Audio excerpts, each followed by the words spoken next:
sinners, and saints. Dust off those horns and halos. It's time for Alan After Dark. Sinners, saints, whores, sluts, pole smokers, ass munchers, finger bingers, trash, skanks, whatever else there is to say. I don't know what I'm saying. Whatever else I can say without slurring the words. How you doing? I hope you're feeling well and sexy and just full of jizz and juice and whatever the fuck else you have up in there. Have at it or go for it or what? I don't know. Jesus.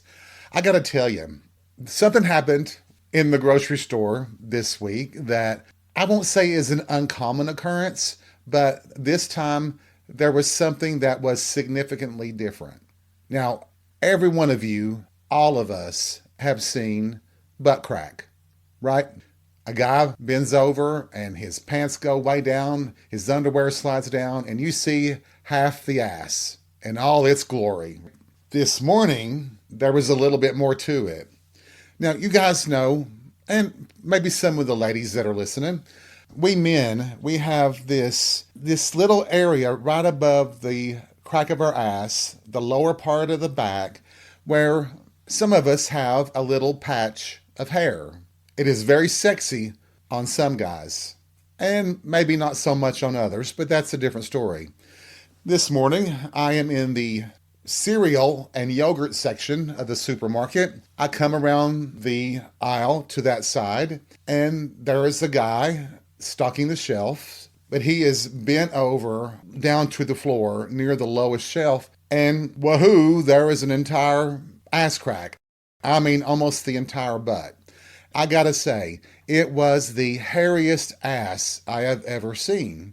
And on top of that, that patch of hair right above the crack of your ass, that lower part of your back, I have never seen a ball of fur that thick on someone's back in the history of mankind. And it was stunning, especially since the guy doesn't have that much hair on his head. Now, I know there's not some sort of correlation between the two things. I know lots of guys with no hair that have fully hairy bodies. You can't believe the two parts are attached. But this was something worthy of circling back around again and double checking to make sure that I saw it right. And I did. I was like, holy Jesus, what the hell, man? We're in a grocery store, a supermarket. How do you not feel half of your ass sticking out? It's a cold building. How can you not feel that cold on your ass cheeks? I've always been puzzled by that. And I wonder, is it that you really don't feel the cold or the hot or whatever it would be? Or is it that you want everybody to look at your ass? I mean, I get it, that second one especially, if you want somebody to see it. But I'm pretty sure you can get in trouble in a public environment for having half your ass sticking out, even if it is unintentional, right? I think you could get in trouble, especially with all the snowflakes these days who think an ass crack is obscene. Well, they can be, but not for a dirty reason, just for a disgusting reason. But I'm fairly certain that you can be fired or disciplined if you're at work and half of your ass is sticking out. Now, if you work for men.com or several different adult entertainment production companies, I'm pretty sure that your ass sticking out is required. I can feel my ass sticking out regardless of the temperature. I can feel that my pants are lower than they should be if I've bent over or bent down. So what is it, fellas? Why are you doing it? Why is it happening? Being raised in a family of carpenters with their utility belts, yes, I've seen plenty of ass cracks from my dad and cousins and brothers because the belt weighed down and pulled down their pants. And that's just one of the hazards of being a carpenter. But if you are in a supermarket bent over, I just don't get it sometimes. Not that I'm really complaining. I seem to recall a few months back I was talking about that hot guy in the supermarket in the shorts, and he bent over and he stayed knelt down for several minutes. You know, he was the one scanning barcodes with his phone, and I had to take a closer look at that magnificent piece of art. Funny, The way I'm talking here, you might think I'm addicted to crack. I also had the pleasure this week of getting a surprise peek at a different part of my work crush's body. We were chatting about something, and it was business related, of course. You know better, right? Of course it was, right? And he was standing there, not too far from my desk, and he always looks just absolutely, delicious. I'm done, I'm telling you. And he, for some reason, decided to stretch his arms up over his head, which made his shirt pull up. And I got to see a peek of his tummy and the waistband of his underwear. I about fell out of my chair right there. Wouldn't that have been awkward? Well, it wouldn't have been that awkward if he fell on top of me. We have to get serious here for a few minutes, sinners and saints. And it's Tennessee, once again. Fucking Republicans in this state are trying to push through legislation that says that the state does not have to recognize same-sex marriages. What a crock of bullshit. They're doing it for the sole purpose of trying to get it back to the Supreme Court to overturn same-sex marriage. They have nothing better to do, like, I don't know, lowering grocery prices, gas prices, utility prices. No, none of that. They want to attack and demonize the gay community once again, like they do every fucking year in Nashville, a city that is as blue and liberal as any in this whole country. And these fucking white nationalist KKK members think that everybody would be happy if they can just destroy gay people's marriages, their families, and their lives. That's really what they live for whatever reason. I suggest that we change the name of Tennessee to Tennazi, because we're as close to fascist Germany as we could ever be right now at this point. And they think because they have Stephen Miller in D.C. and the orange turd with his dementia in there too, and the Supreme Court, that they will get away with it eventually. I am just so sick of these fucks. I'm so sick of them constantly going after people that they don't know, knowing that they have someone in their own family that is gay, and they're just willing to trample all over them. They just don't care about the damage they're doing, because they will lock on to one little verse in their Bible to attack gay people and ignore everything else that's in there about feeding the hungry, taking care of the homeless, clothing the poor, making sure everybody has got the basic necessities of life. They ignore all of that for things like this. They are so obsessed with what's between our legs and what we do in our bedrooms or our living rooms or our showers that they just can't seem to help themselves. It obviously is not only hate, but it's also jealousy. I just can't stand it anymore. I am just so frustrated and angry at these old fucks that hide behind a Bible and a religion that they don't follow themselves. It is a crock of bullshit. So literally, being a member of the LGBTQIA community in Tennessee is an act of rebellion. It is defiance. It is everything that right-wing Republicans and Nazis hate. They hate people that express their constitutional rights. And it's just stunning to think about, isn't it? Maybe if we gave them all hand jobs, some of them just need to be fucked, I think.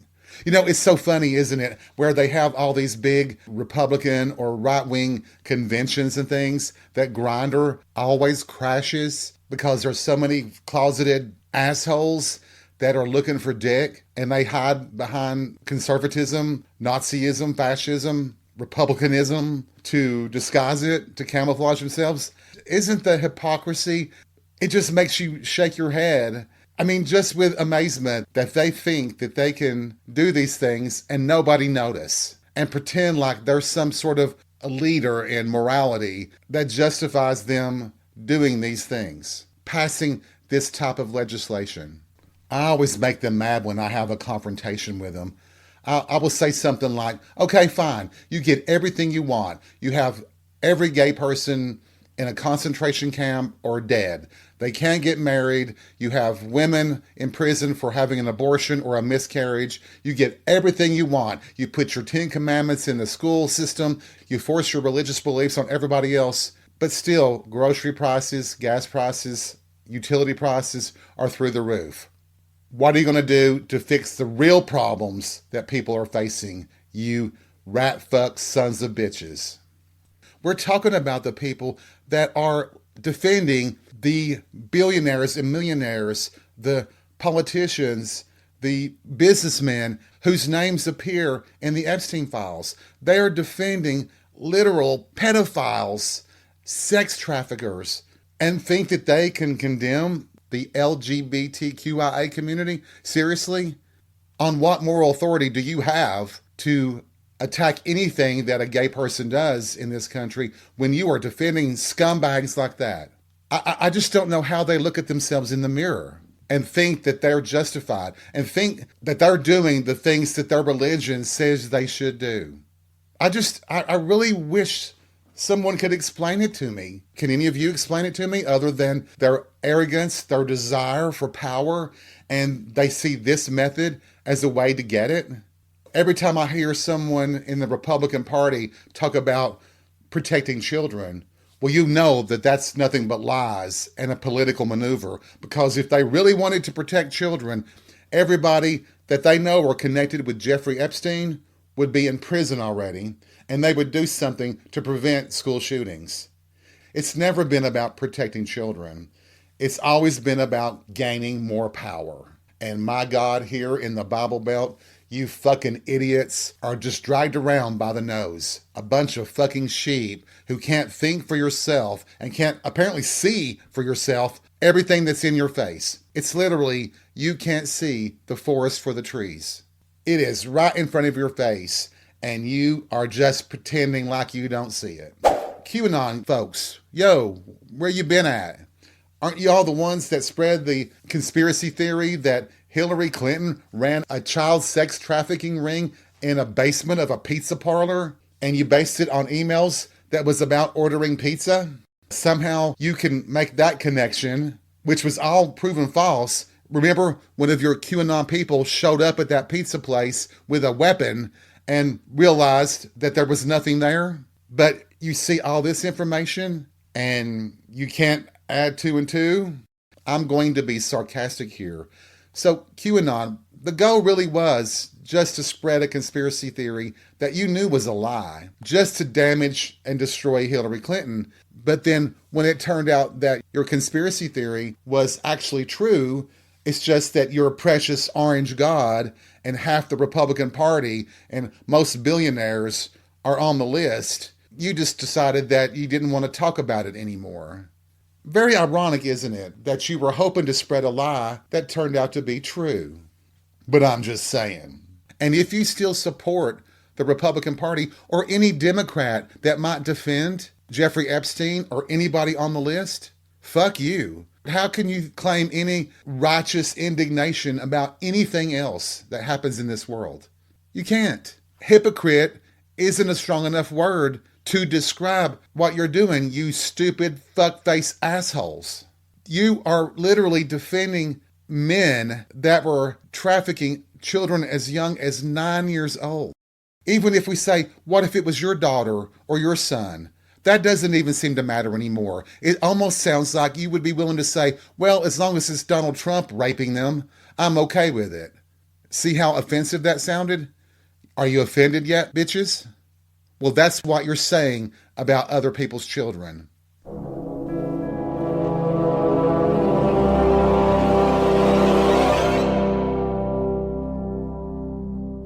That bitch that Piers Morgan had on his fucked up show from Britain, Lady Victoria Hervey, she wasn't much of a lady. She was more of a cunt. And she called all the victims liars. And she said that Prince Andrew, who's no longer a prince, by the way, would never do those things. And Piers Morgan asked her, what evidence do you have to prove that he wouldn't do those things? We've seen emails, we've seen the pictures. What evidence do you have? And her response was, I just know him.